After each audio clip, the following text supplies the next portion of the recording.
बिस्मिल्लाहिर्रहमानिर्रहीम। अस्सलाम वालेकुम। मैं हूं मोहम्मद अकरम कोसो।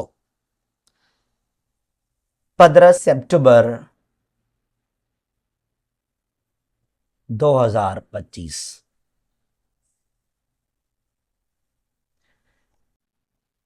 अरब लीग और OIC,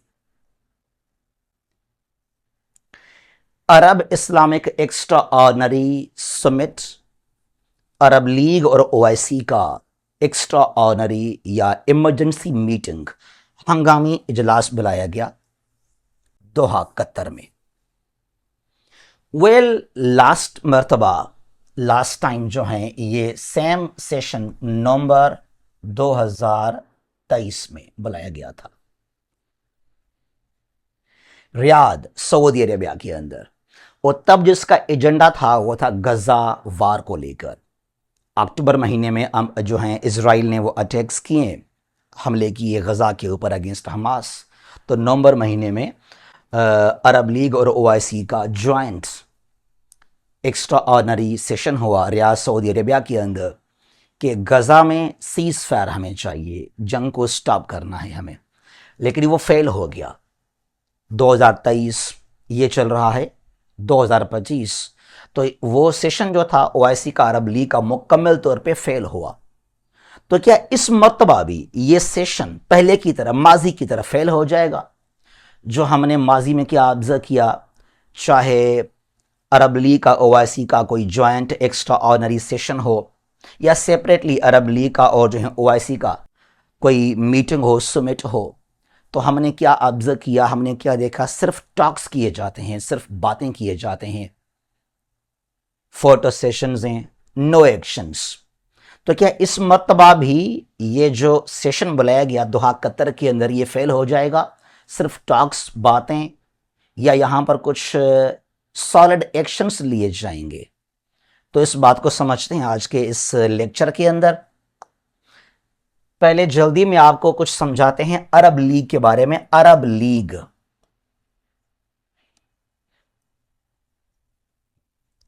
Arab league was formed in 1945। इसका हेडक्वार्टर कहां पर है? कायरो के अंदर, इजिप्ट, मिस्र के अंदर। और आज जो है 22 मेंबर्स हैं, 22 कंट्रीज हैं, मेंबर्स हैं अरब लीग के अंदर। यहां पे अरब कंट्रीज हैं, they are mainly from middle east, और ये जो नॉर्थ अफ्रीका है यहां से मिलेंगे आपको। तो ये अरब लीग, ये फ्लैग है, एम्बेलम है, लोगो है अरब लीग का। और ये OIC, Organisation of Islamic Cooperation, formed in 1969। इसका हेडक्वार्टर यहां पर जिद्दा में, सऊदी अरेबिया में है। और 57 जो हैं आज मेंबर कंट्रीज हैं ओआईसी के। जितने भी मुस्लिम कंट्रीज हैं, all the Muslim countries are the members of OIC.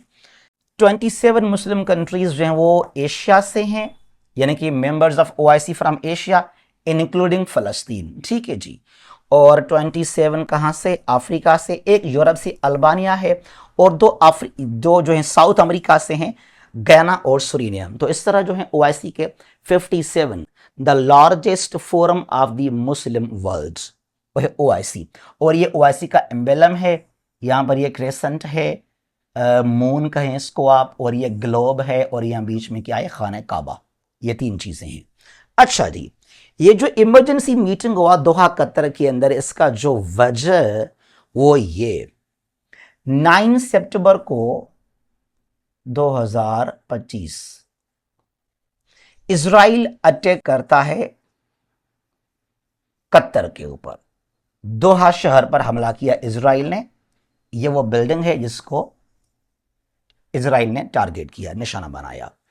यह कहना इजराइल का कि यहां दोहा के अंदर हमास के लीडर्स थे, तो उनको हमने टारगेट किया। वो जो लीडर्स थे वहां पर तो टॉक्स चल रहे थे गजा सीज फायर के हवाले से, डिप्लोमेटिक सॉल्यूशन जंग को। तो ये बेहतर एक इनिशिएटिव था वहां पर कि जंग को स्टॉप करें आप, जो भी आपके इश्यूज हैं उनको आप डिप्लोमेटिकली सॉल्व कर सकते हैं। बट इजराइल ने अपना अग्रेशन शो किया और अटैक किया यहां पर कतर के ऊपर। तो ये कतर एक सॉवरेन कंट्री है, कोई टेरिटरी, कोई जजीरा, कोई किसी का कॉलोनी नहीं है। तो ये कतर की सॉवरेनिटी की वायलेशन है। इजराइल ने वायलेशन किया कतर के सॉवरेंटी की और इंटीग्रिटी की। तो इस वजह से जो है यहां पर कतर में दोहा में यह हंगामी इजलास बुलाया गया, अरब इस्लामिक एक्स्ट्रा ऑर्डिनरी सेशन 2025। अब यहां पे तकरीबन जो है more than 50 countries were present. कौन सी चीजें हैं जिनको डिस्कस किया गया इस सेशन के अंदर? अरब लीग ने और ओआईसी ने, इजराइल ने अटैक किया यहां पर कतर के ऊपर। अब इस चीज को लेकर जो अटैक है इजराइल का यहां कतर के ऊपर, तो यहां दोहा में ये जो अरब इस्लामिक हंगामी इजलास हुआ, इसमें कौन सी चीजों को डिस्कस किया गया? सबसे पहले तो इजराइल को एक अग्रेसिव कंट्री करार दिया गया कि इजराइल जो है एक जारियत पसंद कंट्री है, वो सबके सामने है, चाहे अगेंस्ट गजा, अगेंस्ट फलस्तीन, क्या जो है 2023 से लेकर क्या कुछ हो रहा है गजा के अंदर, और against Lebanon, Syria, even Iraq, और जो है अगेंस्ट यमन, अगेंस्ट ईरान, ये जो अग्रेसिवनेस है इजराइल का सबके सामने है। तो इजराइल चाहता है यहां पर मिडिल ईस्ट के अंदर बस जंग का माहौल हो, डिस्टेबल हो, कोई यहां पर स्टेबिलिटी ना हो, पीस ना हो। तो इजराइल को करार दिया गया एज एन अग्रेसिव कंट्री। उसके अलावा जो इजराइल का अटैक है कतर के ऊपर, इसको कंडेम किया गया कि we all strongly condemn the Israeli attack on Doha Qatar. ये कतर की सॉवरेंटी की वायलेशन है और कतर जो है राइट रखता है the right of response. UN के चार्टर के आर्टिकल 51 के तहत हम रिस्पॉन्ड भी कर सकते हैं। ठीक है जी। अच्छा, उसके अलावा जो है दो चीजों पर बहुत फोकस किया गया, वो क्या? डिप्लोमेसी और इकोनॉमी के बारे में। डिप्लोमेसी और इकोनॉमी के बारे में जो रिसेंटली यूएई, ये बहरीन, ये मोराको ने तस्लीम किया इजराइल को एज ए सॉवरन कंट्री। उसके अलावा चाहे वो इजिप्ट है, वो टर्की है, वो जॉर्डन है, उनके तो पहले से रिलेशंस हैं विद इजराइल। तो इस चीज पर बहस किया गया कि तमाम जो डिप्लोमेटिक टाइज हैं मुस्लिम दुनिया के विद इजराइल, उनको कट ऑफ करें, खत्म किए जाएं। जिन कंट्रीज के एम्बेसीज हैं इजराइल के अंदर, उनको बंद किया जाए। Diplomatic cut off, no diplomatic. तो डिप्लोमेटिक जो टाइज हैं विद इजराइल, सबको कट ऑफ करें यहां पर। उसके अलावा जो इकोनॉमिक रिलेशंस हैं सबको खत्म कर लें। Economic and diplomatic ties with Israel, उनका कट ऑफ करें, खत्म करें, बाइकआउट करें। जितने भी अरब कंट्रीज हैं, मुस्लिम कंट्रीज हैं जिनके रिलेशंस हैं विद इजराइल, जो ट्रेड है, कारोबार है, पेट्रोल को लेकर, ऑयल को लेकर, जो बाकी भी चीज़ें हैं, सब कुछ आप ख़त्म करें। तो इन दोनों चीज़ों को काफ़ी बहस किया गया कि ये हमें स्टेप्स लेने चाहिए। डिप्लोमेटिक एंड इकोनॉमिक टाइज को कट ऑफ करें विद इजराइल। ठीक है जी। और उसके अलावा यहाँ पर जो है फोकस किया गया टुवर्ड्स गजा आल्सो, कि जो 2023 से लेकर कुछ इजराइल कर रहा है अगेंस्ट गजा, अगेंस्ट हमास, वो भी क्या है? जुल्म है। जो इजराइल ने यहाँ पर ऑलमोस्ट एक जेनोसाइड किया गजा के अंदर। पहले तो इस जंग को स्टॉप किया जाए, there should be ceasefire in Gaza immediately. उसके अलावा जो है यहाँ पर 2 स्टेट सॉल्यूशन लाजमी है। 2 स्टेट सॉल्यूशन मिडिल ईस्ट के अंदर जो है, अगर आप चाहते हैं कि मिडिल ईस्ट में परमानेंटली पीस को मेंटेन किया जाए, तो वेस्ट बैंक और गजा, यहां पर फलस्तीन आज़ाद इंडिपेंडेंट फलस्तीनी रियासत का क़याम बहुत ही लाजमी है।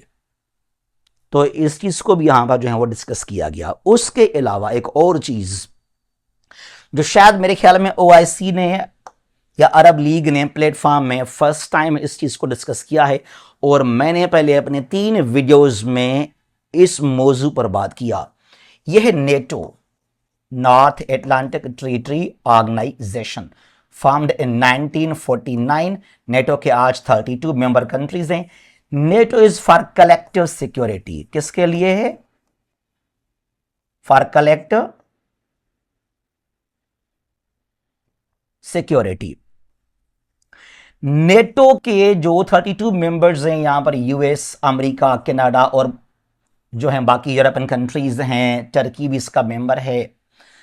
32 NATO members. NATO is actually defence pact, defence के लिए एक अलायंस है। It provides collective security to all the members. यानी कि जो नेटो का चार्टर है उसका आर्टिकल 5, नेटो चार्टर का article 5 is about collective security, कि any attack on any NATO member will be considered as the attack on whole NATO and the NATO will respond collectively। किसी भी country ने अगर attack किया किसी भी एक नेटो मेंबर के ऊपर, तो तमाम जो नेटो के मेंबर कंट्रीज हैं वो सब मिलकर उसका मुकाबला करेंगे, उसको जवाब देंगे, रिस्पॉन्ड करेंगे। तो इसको कहते हैं कलेक्टिव सिक्योरिटी। तो ओआईसी ने यहां पर, अरब लीग ने और ओआईसी ने डिस्कस किया इस बात को इस दोहा जो है इजलास के अंदर, कि हमें मुस्लिम कंट्रीज के लिए भी हमें चाहिए, हमें भी लाजमी नेटो की तरह चाहिए एक ऑर्गेनाइजेशन, एक डिफेंस का फोरम, एक अलायंस, जो अगर किसी भी एक 57 जो ओआईसी के मेंबर कंट्रीज हैं, तो अगर किसी एक कंट्री के ऊपर कोई और अटैक करे तो ये जो हैं तमाम मुस्लिम कंट्रीज पर ये अटैक तस्वर किया जाएगा and we all will respond collectively. तो हमें लाजमी चाहिए एक defence alliance for collective security. इस चीज को, हालांकि बहुत ही मुश्किल है, ये आसान नहीं है, ये कहना बहुत आसान है, मुस्लिम कंट्रीज के लिए बहुत ही मुश्किल है, ऑलमोस्ट इम्पॉसिबल है कि उनके पास इस तरह कोई फोरम हो फॉर सिक्योरिटी। लेकिन एटलीस्ट इस चीज को डिस्कस तो किया गया फॉर द फर्स्ट टाइम। एक फोरम के अंदर जो चीज जरूरत में है, जिसकी सख्त जरूरत है, उसकी नीड को तो फील किया गया, समझा गया, महसूस तो किया गया ना, कि हमें लाजमी एक फोरम चाहिए फॉर कलेक्टिव सिक्योरिटी। जो मैंने पहले 3 मरतबा ये मैं कह चुका हूं अपने वीडियोस के अंदर, कि we the Muslim world should have our own NATO. उसके अलावा जो यूरोपियन यूनियन है, जो ईयू है, जो ईयू का है Schengen agreement, no boundary, no border, free movement of goods and services, तो इस तरह भी ओआईसी के अंदर एक ईयू की तरह no boundary to promote trade cooperation, ये भी होना चाहिए। बहरहाल एटलीस्ट नेटो को डिस्कस किया गया कि ओआईसी के पास जो है एक नेटो जैसा एक फोरम होना चाहिए फॉर डिफेंस। लेकिन अगेन आई वुड से कि काफी ये मुश्किल भी है। वेल, ये अरब कंट्रीज बहुत दावा करते हैं, अरब कंट्रीज बहुत बातें भी करते हैं, देखा जाए तो इनकी जरा रियलिटी को भी समझें आप, जरा रियलिटी को समझें जरा। ये देखें जरा भी, अब यहां पर इजराइल ने आकर अटैक किया दोहा कतर के ऊपर यहां पर, और मैंने पहले भी कहा कि इजराइल नहीं है, ये दूसरा अमेरिका है मिडल ईस्ट के अंदर। इजराइल खुद कोई भी इनिशिएटिव, कोई भी स्टेप नहीं लेता विदाउट यूएस परमिशन, ये बात तो तय है। अमेरिका के बगैर कोई भी इजराइल इनिशिएटिव नहीं लेता है। जो वेपन्स हैं इजराइल के, न्यूक्लियर वेपन्स हैं, वहां पर मिसाइल्स हैं, एयर डिफेंस है, जेट फाइटर्स हैं, किसके हैं वो? सारे के सारे वो अमेरिका के हैं उसके पास। तो कौन है इजराइल? यानी कि खुद अमेरिका यहां पर। तो यहां देखें जरा आप, अरब कंट्रीज के आप कारनामे देखें जरा। यहां पर जो चीज, जो स्टेप लेना चाहिए था एक्चुअली वो नहीं लिया गया। यहां पर हैं मिलिट्री एयर बेसेस अमेरिका के, एयरफोर्स को लेकर, नेवी को लेकर अमेरिका के बेसेस हैं मिडल ईस्ट के अंदर। देखें जरा, यहां पर जो हैं ये यूएई में यहां पर ये बेस है दफरा, इसका नाम है Dhafra, it is near Abu Dhabi. यहां एयरबेस है अमेरिका का। फिर यहां कतर के अंदर Al Udeid airbase, Al Udeid the largest airbase of the US in Middle East, वो कतर में है। और जो अमेरिका ने अटैक किया था ईरान के ऊपर, तो ईरान ने थ्रेट किया था कि मैं कतर पर हमला करूंगा क्योंकि अमेरिका ने कतर से मुझे टारगेट किया है। तो कतर को बहुत गुस्सा आया उस वक्त। तो अमेरिका का सबसे बड़ा एयरबेस कहां पर है? वो कतर में है, अल उदैद। उसके अलावा यहां पर बहरेन के अंदर यूएस 5th फ्लीट है, और जो है नेवल यहां पर बेस है यहां पर बहरेन के अंदर। और फिर यहां पर कुवैत के अंदर कैंप अरीफ जान, कुवैत में कैंप अरीफ जान मिलिट्री ये बेस यहां भी है। उसके अलावा अल सलीम एयरबेस यहां पर, कहां पर, ये कुवैत में यहां पर है, ये कुवैत यहां पर, ये कुवैत में है। और फिर यहां पे अल असद यहां पर बेस इराक में है। और यहां जॉर्डन के अंदर मुवाफक बेस है। और यहां पर कुछ स्मॉल बेसेस हैं यहां पर सीरिया के अंदर भी और तुर्की के अंदर भी। ठीक है जी। यहां पर तो अमेरिका के बगैर ये जो इजराइल है ये कोई भी स्टेप नहीं ले सकता इजराइल। तो ये जो कतर पर अटैक है यहां पर परमिशन लाजमी दिया अमेरिका ने, इन्वॉल्वमेंट लाजमी है यूएस का। अब अरब कंट्रीज को, कतर को यहां दोहा में जो ये इजलास हुआ अरब लीग का और ओआईसी का, सबसे पहले अगर जरूरत होता ना अरब कंट्रीज में, मुस्लिम दुनिया के अंदर, वो ये स्टेप लेते कि अमेरिका अभी से अभी इमीडिएटली जितने भी यूएस के बेसेस हैं, चाहे यहां पर यूएई के अंदर, कतर में, बहरीन में, यहां कुवैत के अंदर, या जो हैं इराक के अंदर, या जॉर्डन में, सीरिया में, तुर्की के अंदर, यहां पर, इन सबको अभी से अभी आप खाली कर दें। लीव आवर लैंड्स, यहां से निकलो। अगर थोड़ी सी भी गैरत होती ना तो अमेरिका के तमाम ये जो एयर बेसेस हैं पहले इनको आप बंद कर लेते, यहां से निकाल के आप अमेरिका को कि यहां से दफा हो जाए आप। वो तो काम किया ही नहीं आप लोगों ने, वो तो कुछ नहीं किया आप लोगों ने। मतलब ये है कि ये अटैक्स आगे भी ये होते रहेंगे आप लोगों के ऊपर। ये अरब लीग भी ना बहुत कमाल, ये जो अरब वाले हैं ये वो तमाम बेसेस हैं यहां पर, ये नेवल बेसेस हैं यहां पर जो है मिडल ईस्ट के अंदर यूएस के। ये अरब ना कमाल लोग हैं। ये देखें जरा, ये अभी मई महीने की बात है, मई 2025 की बात है। ट्रंप का दौरा हुआ मिडल ईस्ट का, किस तरह इस्तकबाल किया गया। ये डांस, ये इस्लामिक ट्रेडिशन है, ये कल्चर है। अच्छा जी, उसके अलावा जो ट्रंप का फर्स्ट टर्म है, मई 2017 को किंग सलमान जो हैं, ट्रंप को हाईएस्ट सिविलियन अवार्ड से नवाजा गया। भाई ट्रंप ने क्या कारनामा सर अंजाम किया, क्या कुछ किया ट्रंप ने फलस्तीन के लिए, मिडल ईस्ट के लिए, मुस्लिम कंट्रीज के लिए, सऊदी अरेबिया के लिए? कुछ नहीं। तो 2017 में सऊदी अरेबिया ने ट्रंप को हाईएस्ट सिविलियन अवार्ड से नवाजा। रीजन? और अभी जो ट्रंप आया मई 25 में यहां मिडल ईस्ट के अंदर, तो ये यूएई ने ट्रंप को नवाजा with highest civilian awards.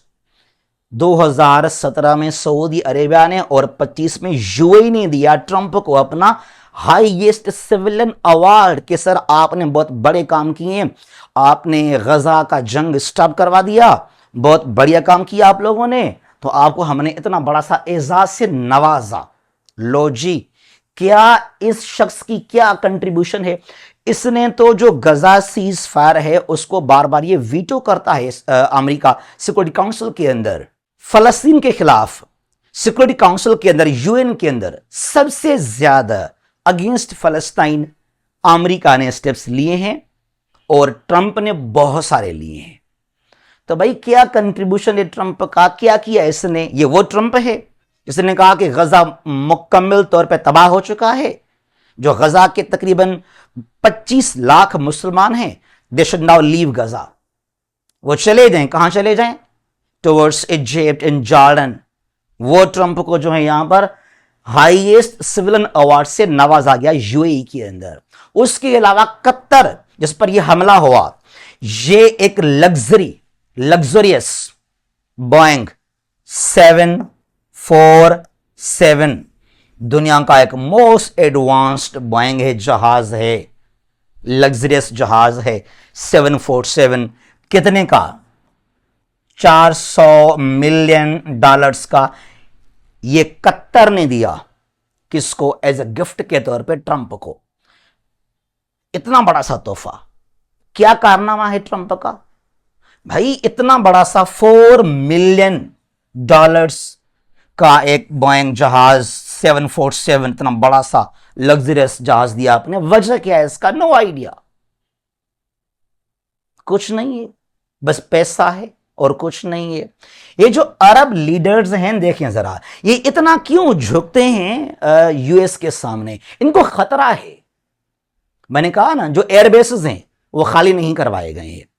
America के बेसेस मौजूद हैं कतर के अंदर, यूएई के अंदर, सऊदी के अंदर, बहरीन के अंदर, जॉर्डन के अंदर, सीरिया इराक के अंदर। उनके खिलाफ कोई भी स्टेप नहीं लिया गया। वजह क्या है? वजह यह है अरब स्प्रिंग। देखिए 2010 के आखिर में और 11 के शुरुआत में अरब स्प्रिंग आया। क्या आया? अरब स्प्रिंग। ये क्या थे? रिवॉल्यूशंस आए थे। कहां पर स्टार्ट हुए? यहां से ट्यूनिसिया से अगेंस्ट ज़ैनुल आबदीन, फिर यहां पे लिबिया के अंदर अगेंस्ट कजाफी, मिस्र में इन इजिप्ट अगेंस्ट हुस्नी मुबारक, और यहां पे यमन के अंदर अगेंस्ट अली अब्दुल्ला सालेह। और यहां पर गवर्नमेंट्स चेंज किए गए, यहां पर तुनिसिया के अंदर, लिबिया के अंदर, इजिप्ट हो, यमन के अंदर, और ये कायरो के अंदर तहरीर स्क्वायर। तहरीर square became the symbol of revolution. तो यहां जब इनकलाब आए, गवर्नमेंट्स चेंज किए गए, यमन के अंदर, इजिप्ट है, लिबिया है, तुनिसिया है, तो खतरा फील किया। सऊदी अरेबिया ने, यूएई ने और कतर ने, they felt threat, they felt insecurity, कि इनके पीछे शायद अमेरिका है। और अमेरिका जो है, अगर हमने कभी रिजेक्ट किया, अगर हमने कभी नो कहा अमेरिका को, अगर हमने राजी नहीं किया, अगर हमने खुश नहीं किया अमेरिका को, तो अमेरिका जो है सीआईए को यहां पे यूज करेगा। और जो हमारी यहां पर ये किंगडम्स हैं, हमारे यहां सऊदी के अंदर, यूएई के अंदर और ये कतर के अंदर, ये बगावत यहां हो जाएगा, लोग सड़कों पे आ जाएंगे, जो अल्टीमेटली होता रहता है। अमेरिका बहुत ही स्ट्रांग है भाई, उसका जो सीआईए उसको वो खुद ही लॉन्च कर लेता है, तो फिर हम तो बस बेबस यहां से हेल्पलेस बन जाएंगे। तो लिहाजा इनकी ये सोच है कि हमें बस खुश करना है अमेरिका को, और जो हमारी यहां पर गवर्नमेंट है, जो हमारी मोनार्क किंगडम है, बस ये चलता रहे। और ट्रंप ने जो स्टेटमेंट इशू किया था 2018 के अंदर, ट्रंप ने कहा था कि यहां मिडल ईस्ट के अंदर, चाहे वो सऊदी अरेबिया है, वो यूएई, वो कतर है, जो किंगडम्स हैं, इनको हम प्रोटेक्ट करते हैं। ट्रंप के अल्फाज थे ये, 18 की बात है ये। और अगर हम सपोर्ट ना करें इन अरब किंगडम्स को, तो ये 2 वीक्स यानी कि 14 डेज भी ना रह सकें और यहां पर एहतजाज हो, प्रोटेस्ट हो, बगावत हो जाए।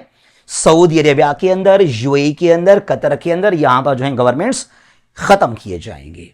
तो ये खतरा है, ये थ्रेट है इनको।